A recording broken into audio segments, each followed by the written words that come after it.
जय जिनेंद्र। हम भक्तांबर स्तोत्र का 25 और 26 नंबर का काव्य पढ़ रहे हैं।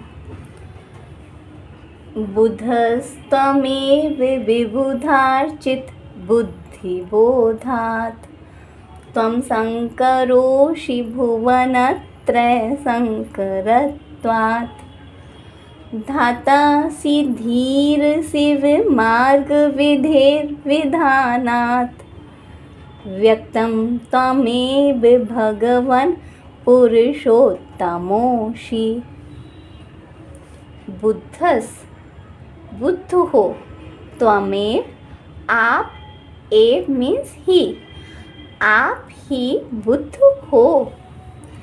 विभुत अर्चित, विभुत कहते हैं देवों को, देवों के द्वारा अर्चित पूजित है, जिनकी बुद्धि बोधात मतलब केवल ज्ञान, देवों के द्वारा पूजित केवल ज्ञान ही होने से आप ही बुद्ध हो।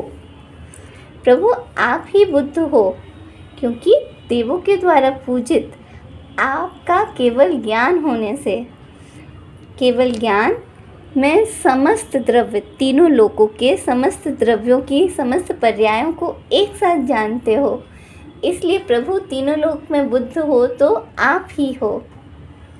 त्वम आप संकरो संकर अशी हो, आप ही संकर हो। क्यों?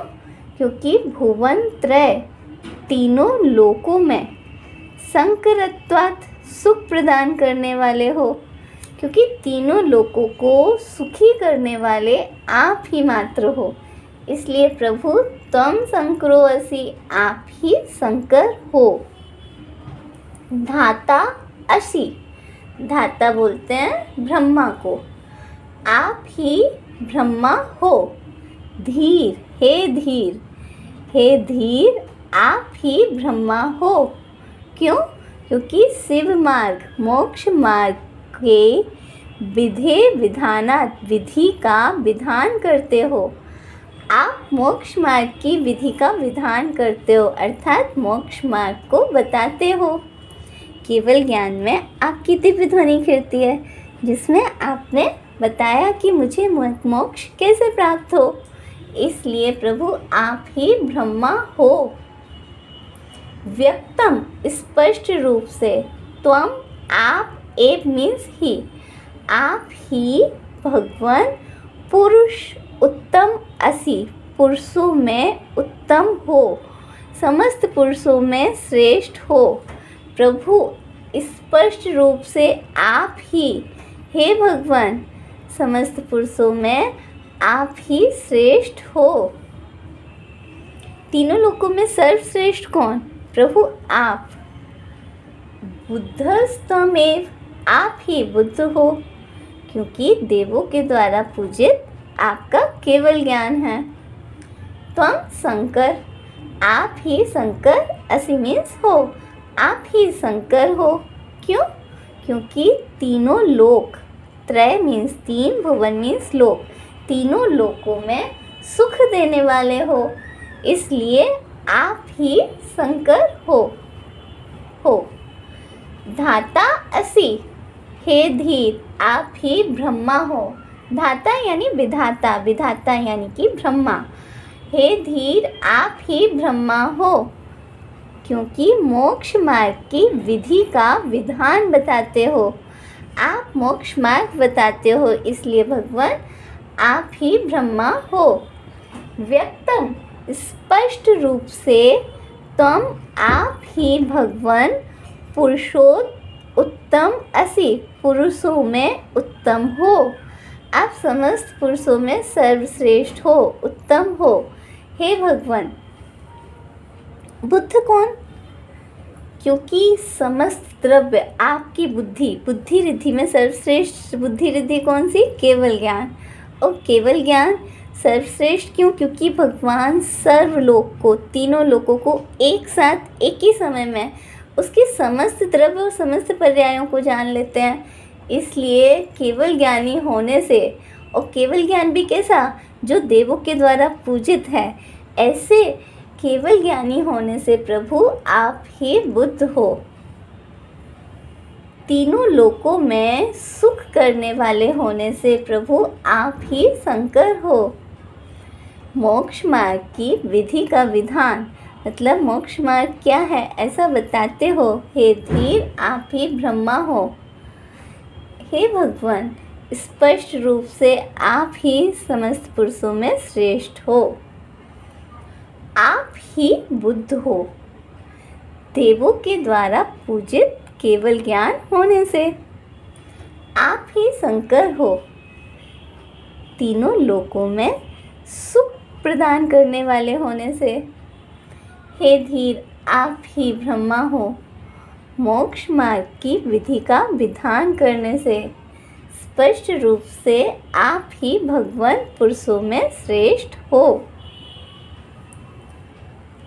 आप ही बुद्ध हो क्योंकि देवों के द्वारा पूजित है केवल ज्ञान आपका। आप ही शंकर हो।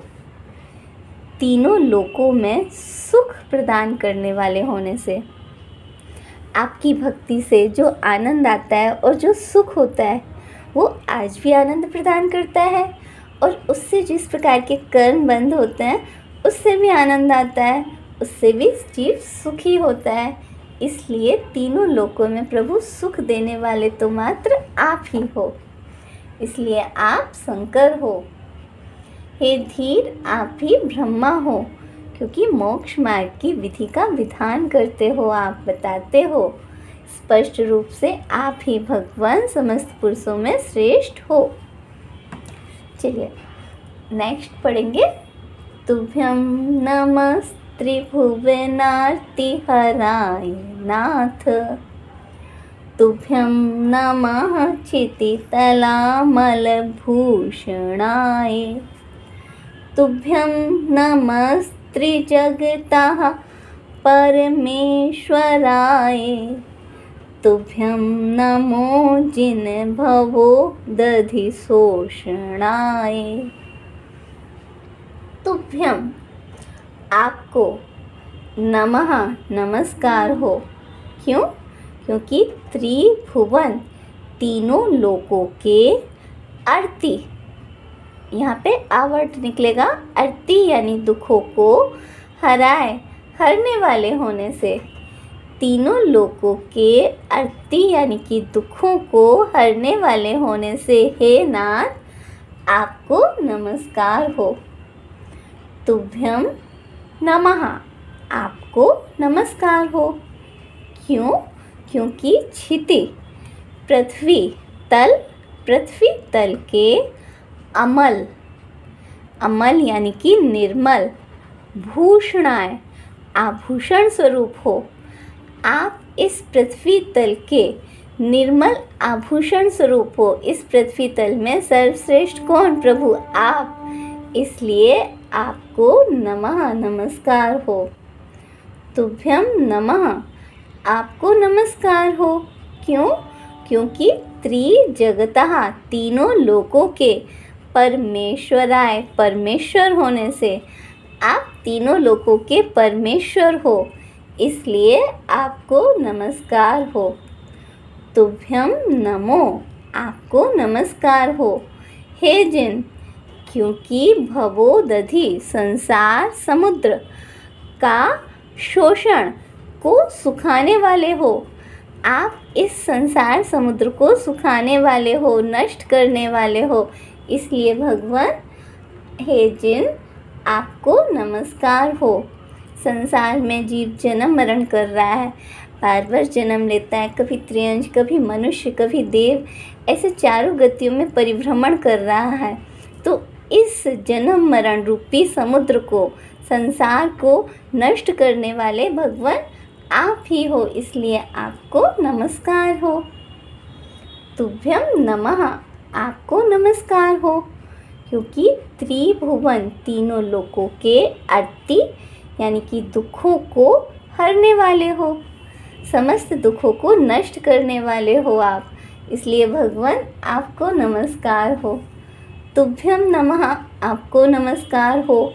क्योंकि पृथ्वी तल के निर्मल आभूषण स्वरूप हो। सर्वश्रेष्ठ प्रभु पृथ्वी तल पर आप ही हो, आप ही आभूषण स्वरूप हो, इसलिए आपको नमस्कार हो। तुभ्यम नमः, आपको नमस्कार हो।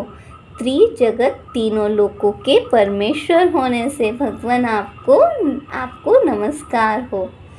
तुभ्यम नमो, हे जिन आपको नमस्कार हो, क्योंकि संसार समुद्र का शोषण नष्ट करने से, सुखाने से वाले होने से आपको नमस्कार हो। जैसे वृक्ष के नीचे बैठे तो छाया स्वयं मिलती है, वैसे ही प्रभु स्तवन भक्ति करने से पाप कर्मों का नाश तो स्वयं भी होता है और पुण्य कर्म का बंध होता है। जो पाप कर्म हैं वो पुण्य में चेंज हो जाते हैं, असाता कर्म साता में बदल जाती है। कष्ट की जगह आनंद आने लगता है। किससे? प्रभु का स्तवन करने से। तुभ्यम नमः, आपको नमस्कार हो, इसलिए भगवान का स्तवन सदा करना चाहिए। त्रिभुवन तीनों लोकों के अर्थी दुखों को हरने वाले होने से हे नाथ आपको नमस्कार हो। तुभ्यम नमः, आपको नमस्कार हो। पृथ्वी तल के निर्मल आभूषण स्वरूप होने से आपको नमस्कार हो। तीनों लोकों के परमेश्वर होने के कारण प्रभु हे जिन आपको नमस्कार हो, क्योंकि संसार रूपी समुद्र को सुखाने वाले होने से अर्थात नष्ट करने वाले होने से आपको नमस्कार हो। जय जिनेंद्र।